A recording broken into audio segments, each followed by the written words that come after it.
Podcast SHQ, siaran dakwah, syarat hikmah, penuh berkah. Allahu Akbar. Assalamualaikum warahmatullahi wabarakatuh. Podcast SHQ, siaran dakwah, syarat hikmah, penuh berkah. Allahu Akbar. Allahu Akbar. Masya Allah. Ustaz Umar, apa kabar Ustaz? Alhamdulillah baik. Masya Masya Allah, barakallahu fikum. Sangat luar biasa Ustaz, penuh keberkahan. Insya Allah hari ini kita bisa bertemu dengan Ustaz Umar dalam program Podcast SHQ Ustaz. Masya Allah, saya Masya malah Allah. bangga akhirnya bisa berada di podcastnya SHQ yang saya Masya kira Allah. dirindukan sama siapapun yang ingin berbagi dengan Quran. Mudah-mudahan ini adalah keberkahan yang kita Amin.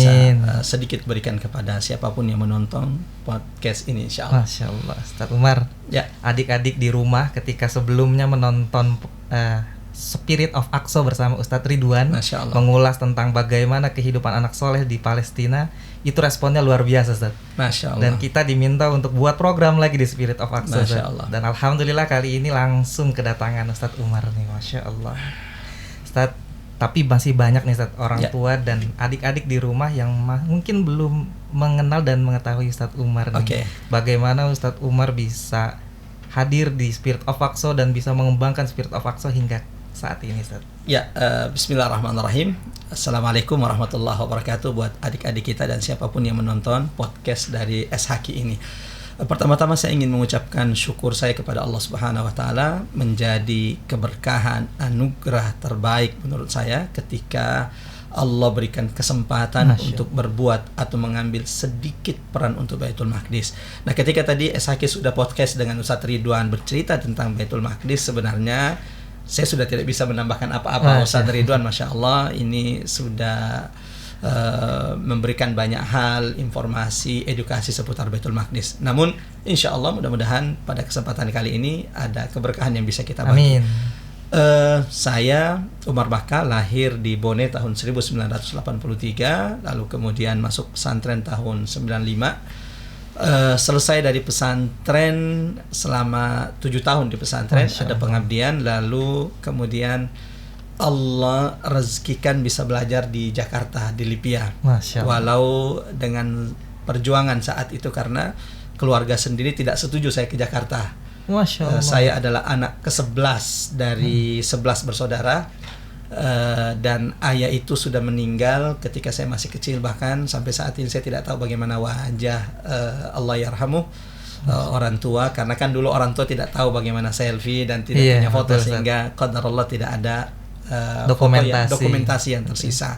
Ala kulli hal, alhamdulillah setelah meyakinkan orang tua, keluarga saat itu, dan saya bilang insya Allah kalau saya diterima di Jakarta, saya tidak akan pernah meminta biaya kepada Masya keluarga saat Allah. itu. Walau akhirnya saya nyesal juga bilang begitu. Namun akhirnya alhamdulillah berangkat ke Jakarta dan keterima masuk di Lipia. Selesai di Lipia 2002 kalau tidak salah. Masya Allah. Ya. Waktu itu sempat menunggu beberapa tahun untuk berangkat ke Saudi untuk melanjutkan S2 di sana. Namun Alhamdulillah. karena prosedur yang belum juga ada kejelasan waktu itu, akhirnya saya memutuskan untuk melanjutkan S2 di Indonesia setelah 3 tahun kurang lebih menunggu tanpa ada kejelasan. Dapat beasiswa alhamdulillah dari Baznas, melanjutkan S2 di Ibnu Khaldun Bogor. Ini jasa guru kami, Gurunda Prof. Ki Haji Didin Hafiduddin. Setelah selesai S2 setahun setengah, alhamdulillah kembali diberikan amanah melanjutkan S3. Masya Allah. Dan baru beberapa bulan yang lalu, ya alhamdulillah akhirnya harus keluar, karena jika tidak keluar bisa kena DO. Ini fadlum minallah, ini adalah anugerah dari Tuhanku kepada saya dan menguji saya apakah saya bersyukur dengan ilmu yang diberikan atau tidak. Dan saya ingin mengatakan kepada anak-anakku, adik-adik para santri-santri hafidh Quran, apa yang kami rasakan saat ini tidak lepas dari sedikit Quran yang kami miliki, dan kami merasakan ada banyak keberkahan Masya Allah. yang didapatkan dari Al-Quran. Saya ingat betul waktu mau masuk pesantren, jadi setelah SD kami ini alhamdulillah dipilih oleh Allah di keluarga besar adalah yang pertama kali mengenal pesantren. Masya Sebelumnya Allah. keluarga besar tidak kenal dengan pesantren. Itu pun saya masuk pesantren karena guru mengaji kami yang itu bukan keluarga, tapi guru mengaji yang kemudian melihat melihat kami lalu kemudian Memotivasi menawari ya, Ustaz, ya? motivasi untuk masuk Iya. pesantren dan akhirnya masuk pesantren. Walau saat itu juga guru-guru yang di SD, kerabat-kerabat juga melarang, buat Masya apa Allah. masuk pesantren? Kalau boleh tahu Ustaz, kalau ada larangan itu kenapa Ustaz? Terus antum bisa Ya. sampai semangat? Ya Gitu, karena kan image dulu Iya. kan orang image pesantren itu ya pesantren paling jadi marbot, kalau jadi marbot, gitu, jadi Ustaz. imam masjid, nggak Iya. ada lah. Sementara dulu orang tua kita kan atau banyak dulu orang tua yang intinya sekolah itu bagaimana anaknya ke depannya bisa kerja jadi PNS gitu iya. ya. Sementara kalau masuk pesantren di pandangan banyak orang tua paradigmanya adalah kalau masuk pesantren itu tidak punya masa depan dan itu betul-betul membekas. Dan saya ingat betul kata-kata itu ketika seorang guru lalu kemudian beberapa orang-orang terdekat orang tua itu datang kepada ibu lalu menasihati jangan bawa anaknya ke pesantren itu tidak punya masa depan. Tapi saya yakinkan ibu saat itu bahwa insya Allah tetap ingin masuk pesantren dan akhirnya setelah melalui hari-hari berat di pesantren, ujian-ujian berat di 7 pesantren, tahun ya, 7 tahun dari 200 lebih pendaftar yang sama-sama masuk dengan saya waktu itu tahun 95, kira-kira yang kelar itu tidak sampai 20 orang. Masya Allah. Ya, saya kira sunnatullah dalam menuntut hanya ilmu. 10%. Ya, ulama-ulama kita kan sudah juga menyampaikan. Imam Syafi'i berkata, "Lan tanalal ilma", engkau tidak akan mendapatkan ilmu sampai engkau bersungguh-sungguh dalam menuntut ilmu. Bahkan di sebuah syair dikatakan, "Man lam yaduk murrat ta'allumi sa'atan", barang siapa yang tidak mau merasakan pahitnya menuntut ilmu sesaat, maka ia membiarkan kebodohan, kehinaan itu dalam hidupnya sepanjang masa. Kira-kira seperti itu. Dan akhirnya di tahun 2010 saya sangat berterima kasih kepada Gurunda Allah yahfadzu Ustadz Bakhtiar Nasir ketika kami dipertemukan di Jakarta. Dan saya juga adalah buah dari ilmu jariah Ustadz Bakhtiar, karena Ustadz Bakhtiar, Gurunda Ustadz Bakhtiar ketika selesai di Gontor ke Sulawesi menghafal, tempat beliau menghafal lalu kemudian berkontribusi berdirinya Kulliyatul Muallimin Al-Islamiyah, pelajaran bahasa Arab dan ilmu-ilmu agama Islam di pesantren tersebut sampai akhirnya beliau lanjut ke Madinah ya. Lalu setelah beliau meninggalkan pesantren itu beberapa tahun kemudian saya hadir di situ belajar.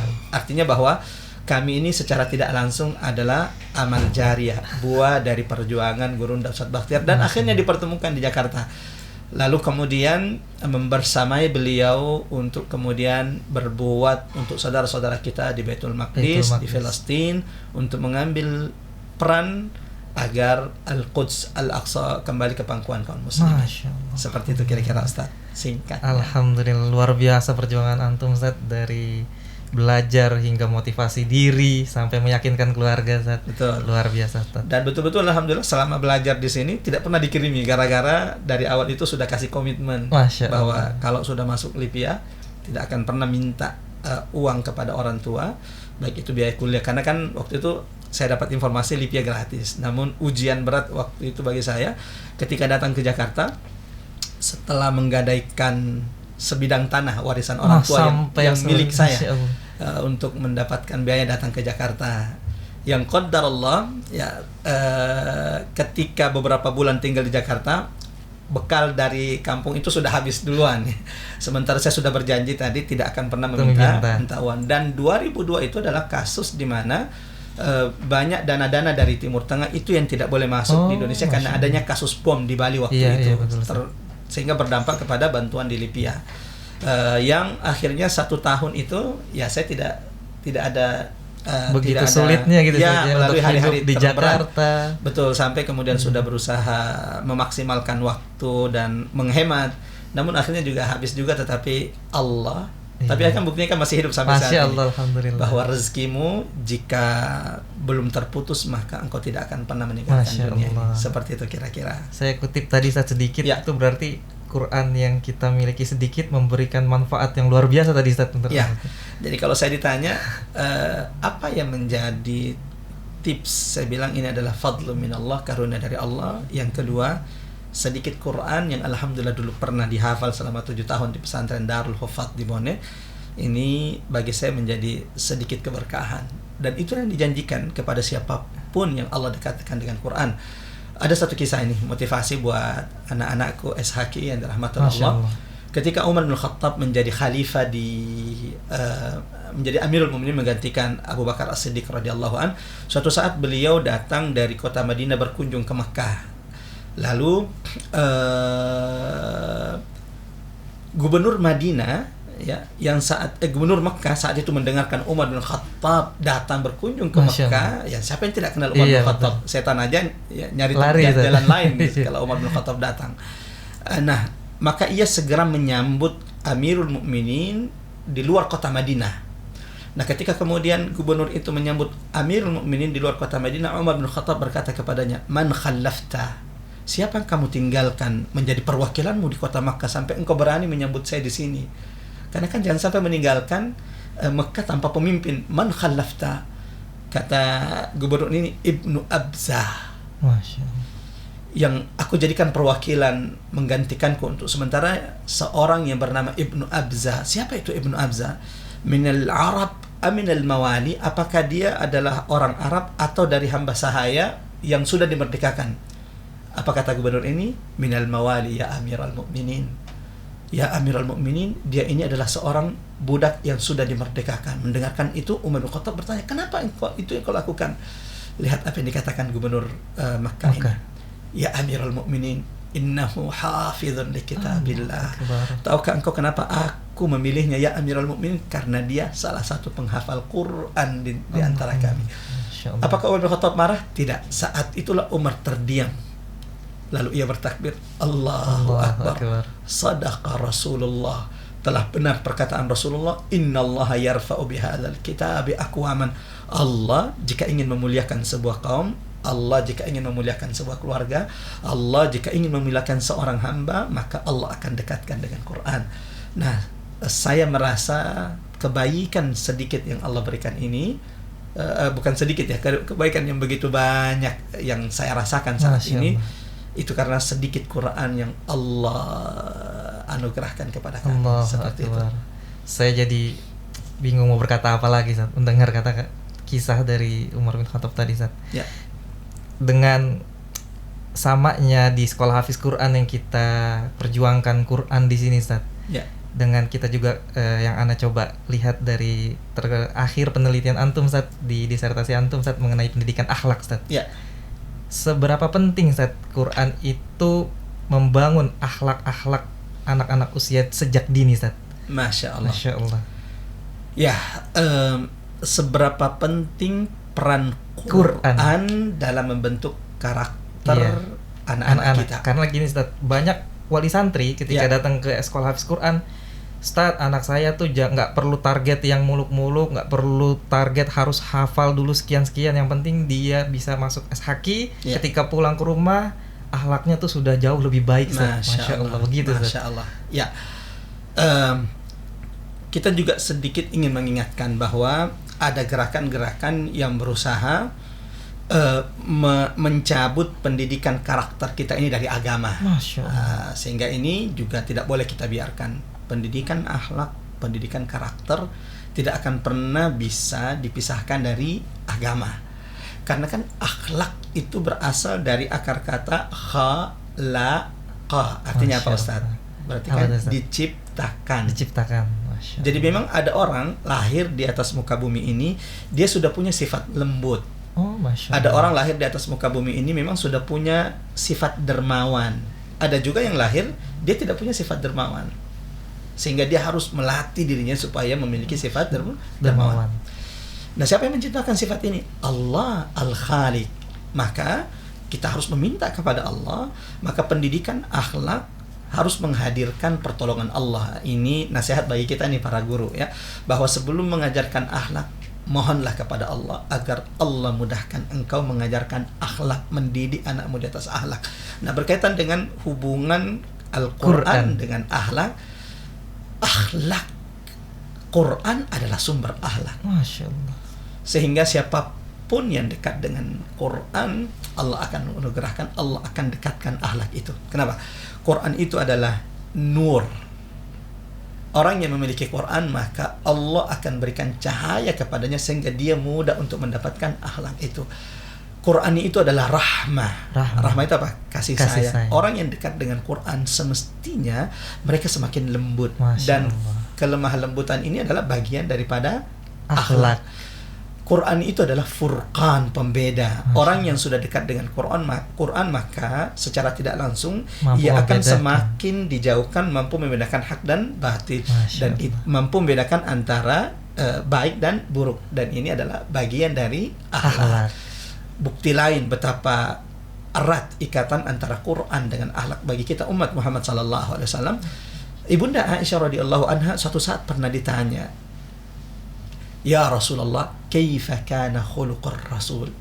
Wahai Ibunda Aisyah, jelaskan kepada kami, ceritakan kepada kami bagaimana akhlaknya baginda Rasulullah, budi pekerti baginda Rasulullah yang Allah sanjung di dalam surah Al-Qalam, wa innaka nun wal qalami wa ma yasturun. Lalu Allah menegaskan wa innaka la'ala khuluqin azim.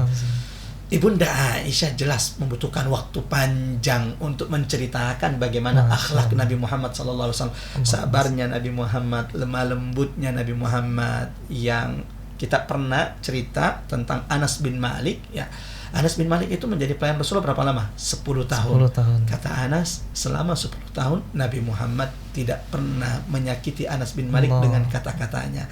Nah, siapa di antara kita setahun tidak pernah menyakiti pembantunya? Rasulullah 10 tahun tidak pernah menyakiti Anas dengan kata-katanya. Nah, lanjut.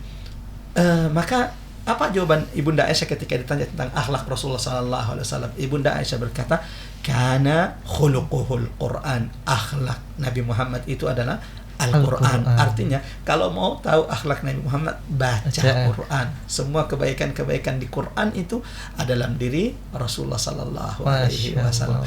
Sehingga kesimpulannya sampai di sini. Ketika kita ingin punya akhlak yang baik, meneladani Rasulullah sallallahu alaihi wasallam, maka kita umat Muhammad sallallahu alaihi wasallam tidak punya cara lain kecuali menjadikan Quran kitab, manual life, panduan hidup bagi kita. Hudan lil muttaqin. Sebagaimana kita tidak mungkin menjadi orang yang bertakwa kalau kemudian jauh dari Al-Quran. Sedikit. Mudah-mudahan saya, Ustadz, dan anak-anak kita semua dan siapapun yang menonton podcast kita hari ini, Allah dekatkan dengan Quran. Amin. Yang kedua, Allah sempurnakan akhlaknya yang mulia. Kenapa?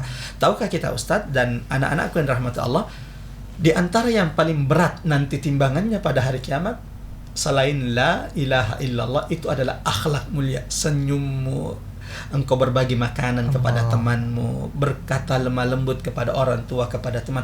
Ini ternyata di antara amal ibadah yang paling berat timbangannya pada hari kiamat. Sampai Rasulullah mengatakan, "Ma min syai'in yudha'u fil mizan athqalu min husnil khuluq." Tidak ada sesuatu nanti diletakkan di timbangan mizan hari kiamat yang lebih berat daripada akhlak mulia. Nah, gambaran akhlak itu apa? Itu kan pentingnya nih buat anak-anak kita nih, buat adik-adik kita, SHQ dan siapapun yang menonton podcast kita. Kata ulama, akhlak itu satu tergambar di wajah. Nah, sehingga ahli Quran yang sudah belajar Quran, apalagi guru Quran, semestinya wajahnya senantiasa dihiasi dengan senyum. Karena nggak mungkin orang itu kan bagus akhlaknya, dari mana tuh? Sepertinya hatinya, nggak bisa. Dilihat dulu. Akhlak itu adalah kekuatan yang ada dalam diri seseorang yang memotivasi dia, dan itu akan tergambar satu di wajah. Wajah yang bagaimana? Wajah yang senantiasa tersenyum. Sehingga Nabi Muhammad, ada sahabat Abdullah bin Al-Harith radhiyallahu anhu mengatakan, "Saya tidak pernah melihat dalam hidup saya ada orang lebih rajin, paling banyak tersenyum melebihi Nabi Muhammad sallallahu alaihi wasallam." Artinya kalau kita meneladani Rasulullah, seringlah engkau tersenyum. Dua, akhlak itu tergambar dari lisan. Lisan yang senantiasa berlemah lembut kepada orang-orang lain, tidak menyakiti saudaranya dengan lisannya, tidak membuli teman-temannya. Yang ketiga, akhlak itu kata ulama tergambar di tangan yang senantiasa meringankan orang yang kesusahan, berbagi dan membantu yang lain. Seperti itu kira-kiranya. Masya Allah, alhamdulillah. Semoga menginspirasi, Ustaz, dari adik-adik semua yang ada di rumah beserta dengan seluruh ayah bunda yang ada di rumah. Masya Allah. Nah, kemarin banyak yang tanya juga nih, Ustaz nih. Terkait dengan, kita kan kemarin ketika dengan Ustadz Ridwan membahas terkait dengan dunia anak soleh yang ada di Palestina, Ustadz. Betul sekali. Masya Allah. Dan kalau pada saat Ramadan seperti ini nih, Ustadz, ya, anak-anak soleh yang ada di Palestina tuh biasanya, karena kan terkenal dengan negeri para hafiz, Ustadz, ya. Betul, Palestina, khususnya di Gaza tuh. Gaza, betul. Iya, nah itu biasanya pada saat Ramadan tuh agendanya, aktivitasnya para santri-santri di sana bagaimana, Ustaz? Ya, Masya Allah. Berkaitan dengan anak-anak yang ada di bumi Syam, khususnya yang ada di Palestina, di Gaza dengan Baitul Maqdis. Saya ingin menceritakan pertemuan saya yang sangat berkesan dengan seorang anak Palestina. Masya Allah. Ya. Dan itu sebenarnya tidak aneh karena kan Nabi Muhammad sudah menceritakan berita kabar tentang orang-orang sekitar Baitul Maqdis yang Rasulullah sebut sebagai Ta'ifah Mansurah, kelompok yang senantiasa ditolong oleh Allah Subhanahu wa taala. 2009 atau 2010 ya kurang lebih di tahun itu ketika direzekikan Allah bisa datang ke Baitul Maqdis, ke Aqsa, saya sangat terkesan waktu itu dengan karakter akhlak orang-orang Baitul Maqdis. Masya Allah. Yang mereka ini hidup dalam kesusahan. Bagaimana tidak? Serba sulit ya, Iya. Ustaz ya. Bayangkan bagaimana kehidupan orang tua kita, nenek moyang kita dulu ketika dijajah sama Belanda. Iya, betul. Nah, kira-kira gambarannya seperti itu mereka saat ini ketika mereka dijajah oleh Zionis, ruang gerak mereka itu dibatasi, sangat terbatas. Tapi perhatikan baik-baik. Mereka punya izzah. Izzah itu apa? Kemuliaan yang tinggi. Dengan Quran yang mereka miliki, dengan agama iman yang mereka miliki. Jadi waktu saya masuk ke Palestina, ke Baitul Maqdis, waktu itu saya masih ingat saya bawa Oreo. Ya. Jadi nggak apa-apa nyebut aja. Saya bawa makanan waktu itu Oreo gitu ya.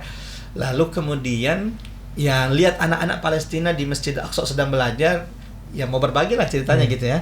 Saya mau kasih anak itu. Ketika saya mau kasih, dia tolak. Sampai saya kejar Ahmad, karena kan orang Arab itu kalau kita tidak kenal siapa namanya, udah panggil aja Ahmad ya.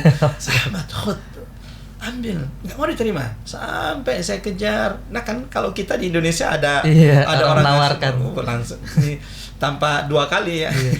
Belum ditawarin juga kita udah kasih kode. Masya Allah. Di situ saya bilang, kenapa anak ini tidak mau menerima? Sampai saya kemudian berkata kepada anak itu, unsyiduka billah akhi khud, demi Allah saya minta ambil. Itu baru diambil setelah itu. Setelah saya bersumpah, demi Allah ambil makanan ini. Nah dari sini saya kemudian berpikir apa yang membentuk anak-anak Gaza, anak-anak Palestina sampai juga mereka berani betul berhadapan dengan penjajah Zionis ya. Betul. Ada Farid Auda, kisah-kisah anak-anak Palestina pemberani yang berdiri di depan tank penjajah Zionis hanya dengan batu di tangan mereka. Nah, ternyata kata kuncinya adalah Al-Quran yang mereka miliki. Kedekatan mereka dengan Al-Quran. Bagaimana di Gaza yang kemudian program-program mukhayyam artinya perkemahan Quran itu menjadi program yang banyak digalakkan oleh ulama. Dan dari pembicaraan kami oleh ulama-ulama yang datang dari sana, mereka katakan bahwa yang membuat kami berani, yang membuat kami kemudian sabar. Karena kan susah juga kemudian istiqomah dengan kondisi berat. Yang membuat kami sabar teguh kokoh di hadapan musuh adalah ketika kami mulai kembali dan ketika kami dekat dengan Al-Quran. Nah, Ramadan, jangankan di bulan Ramadan, di luar Ramadan, anak-anak kita yang ada di Gaza itu memiliki program-program halaqah Quran, mukhayyam Quran, yang alhamdulillah Spirit of Aqsa sendiri juga sudah menangani berkat bantuan alhamdulillah kaum muslimin di Indonesia. Kita sudah punya belasan halaqah Quran, baik yang ada di Gaza ataupun yang ada di Baitul Maqdis, Masjid Al-Aqsa, atas bantuan kaum muslimin. Kita di sana cuman menjadi pengumpul bantuan-bantuan kaum muslimin di Indonesia untuk saudara mereka yang ada di Gaza. Nah, di bulan Ramadan, itu kan di luar Ramadan sudah banyak tuh. Nah, di bulan Ramadan mereka punya program-program khusus biasanya. Di antara program mereka terhadap baik berkaitan dengan Quran di bulan Ramadan, ada program 10 terakhir Ramadan yang mereka namanya dengan Ma'as Safaratil Kiramil Bararah. Mas, apa itu Ustaz? Ma'as Safaratil Kiramil Bararah itu adalah sebuah hadis, penggalan hadis Nabi Muhammad, Al-Mahir fil Quran, orang yang pintar dalam Quran nanti di hari kiamat akan dikumpulkan derajatnya bersama malaikat-malaikat yang dimuliakan oleh Allah Subhanahu wa taala. Jadi mereka punya program dinamai dengan Ma'as Safaratil Kiramil Bararah. Dan ini adalah program khusus karena ini program tahfidz Quran khusus 10 terakhir Ramadan. Dan ini hanya untuk para penghafal yang sudah selesai 30 juz tapi belum lancar. Masya Allah. Nah, yang sudah selesai 30 juz itu nanti dikumpulkan. Beda lagi, Ustaz. Ya, dikumpulkan di satu tempat. Ini gambaran, gambaran bagaimana mereka dengan Quran di bulan Ramadan. Dikumpulkan di satu tempat di program Safratil Kiramil Barara dengan target zero mistake. Masya Allah. Jadi 10 terakhir Ramadan itu mereka setorkan 30 juz Quran dan dianggap lulus zero mistake. Ketika mereka tidak punya kesalahan. Dan itu pemuda dan rata-rata anak-anak usia dini. Pemuda-pemuda dan diantaranya juga anak-anak usia dini. Masya Allah, Allah Akbar. Senang sekali Ustaz, banyak sekali ilmu, pengalaman dibagikan oleh Ustaz Umar Maka ini. Barakallahu fiik. Mungkin terakhir Ustaz nih. Ya. Pesan dan motivasi untuk keluarga besar SHQ, baik gurunya, wali santrinya, dan anak-anaknya yang soleh dan solehanya. Ya. Ustaz, Masya Allah. Yang pertama, saya ingin menyampaikan pesan ini kepada manusia-manusia terbaik, kata Allah. Nabi. Siapa manusia terbaik? Yaitu guru-guru Quran. Masya Allah. Saya yakin guru-guru Quran mungkin saat ini belum mendapatkan sebagaimana dulu ketika puncak peradaban Islam. Allah. Ketika dulu para pemimpin-pemimpin umat Islam, presiden-presiden di negara-negara Islam, mereka yang bertanggung jawab, punya perhatian besar terhadap para pengajar guru-guru Quran. Ya. Namun saya ingin berwasiat kepada teman-teman yang Allah pilih mereka untuk mengajarkan Quran, bersabarlah, dan antum adalah manusia terbaik di mata Allah dan Rasulnya. Amin. Tidak ada hadis yang mengatakan sebaik-baik manusia adalah presiden. Tidak ada hadis mengatakan sebaik-baik manusia adalah pedagang. Tapi ada hadis Nabi Muhammad, khairukum man ta'allamal Qur'an wa 'allama. Sebaik-baik kalian adalah yang dulu belajar Quran, lalu setelah itu ia mengajarkan Qur'annya. Terus bersabar mengajarkan Quran, dan banggalah Allah memilih antum menjadi guru Quran. Bersabar atas sedikitnya dunia yang antum temukan, karena ada kebaikan yang jauh lebih besar yang Allah siapkan buat antum. Dan yakinlah dengan Quran ini Allah akan tinggikan antum di dunia dan di akhirat. 2, untuk para orang tua yang saat ini sedang bercita-cita, punya keinginan mendekatkan anaknya dengan Quran, semoga senantiasa istiqomah dengan niatnya. Beruntunglah jika Allah memilih anakmu untuk didekatkan dengan Quran. Beruntunglah jika anakmu Allah pilih untuk difahamkan, diajarkan Quran. Karena kata Rasulullah, Allah akan memuliakan mereka yang memuliakan Al-Quran. Tadi kisah Ibnu Abza. Seorang budak, hamba sahaya, akhirnya menjadi pengganti perwakilan pemimpin gubernur Mekah. Salah satu sebabnya, cuma satu alasannya, karena dia adalah penghafal Quran. Dan saya merasa bahwa Allah dengan semua kebaikan-kebaikan yang diberikan, ini adalah sedikit Quran yang saya rasakan keberkahannya. Dan terakhir buat anak-anakku yang rahmat Allah Subhanahu wa taala, saya doakan mudah-mudahan terus istiqomah dengan Qurannya, terus semangat menghafal Quran, karena kebahagiaanmu kelak ketika engkau akan memasangkan mahkota kepada kedua orang tuamu, ayah bundamu, di hadapan Allah yang cahayanya lebih terang daripada cahaya matahari. Allahumma arhamna bil Quran, Allahumma arhamna bil Quran. Mudah-mudahan Allah senantiasa bersamakan kita dengan Quran di dunia, di kuburan kita, sampai kelak kita dimasukkan Allah ke dalam surganya. Alhamdulillah. Seperti itu kira-kiranya. Masya Allah. Barakallahu fikum Ustaz Umar. Sangat berharga, khususnya kami dari tim SHQ bisa berbincang banyak, berbagi pengalaman dan ilmu dari antum Ustaz. Semoga sangat bermanfaat untuk kita semua, untuk adik-adik dan ayah bunda sekalian. Jangan lupa kalau mau ikutilah terus konten-konten Sekolah Hafiz Quran, subscribe dan like di channel YouTube Sekolah Hafiz Quran Anak Juara, dan jangan lupa juga di channel Spirit of Aqsa atau Sawa, betul ya Ustaz ya? Ya, betul. Alhamdulillah. Dan kita juga membuka seluas-luasnya untuk terus berkontribusi membebaskan Palestina. Betul ya Ustaz ya? Iya, betul. Nanti kita akan cantumkan nomor rekening dan kita sama-sama berkontribusi membebaskan Palestina. Alhamdulillah, mungkin kita akhiri kesempatan kali ini dengan kafaratul majlis. Subhanakallahumma wa bihamdika asyhadu an la ilaha illa anta astaghfiruka wa atubu ilaik. Assalamualaikum warahmatullahi wabarakatuh. Waalaikumsalam warahmatullahi wabarakatuh.